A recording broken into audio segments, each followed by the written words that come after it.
Specific in common. If you are not seeing a common theme emerge amongst all your answers as you're writing them down, you are doing something wrong. You might want to reevaluate your whole life.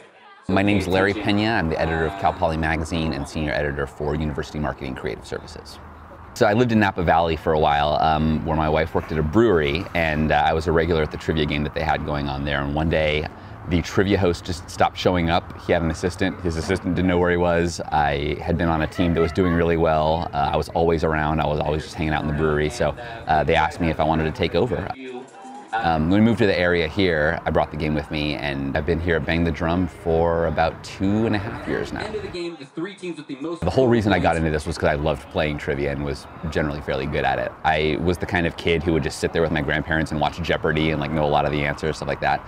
So I started it as a player and just kind of translated into a gig. Marinated meat roasted in a clay oven, especially in Indian cuisine, is tandoori. I basically just keep tricking breweries into paying me to do my hobby. So. Bit spooky. You're going to be identifying. I always start with current events. I write that part of the game first. It's always a 10-question news quiz on whatever's going on in the world that week. Each round usually starts out with something that I know 4 or 5 things about just off the top of my head, and then whatever else I don't know, I kind of fill in with a little just online research. That's it. That'll win it for you. Come choose some snacks. We got nothing. It's been super fun. I mean, to establish a community of nerds that just like to come together and drink together and chat, and there's some rivalry between the teams that show up kind of on a regular basis, but it's always fun, and they're chatting with each other and making fun of me and making fun of each other during the game, and it's been a really good kind of community of nerds that we've been able to build over the last couple of years.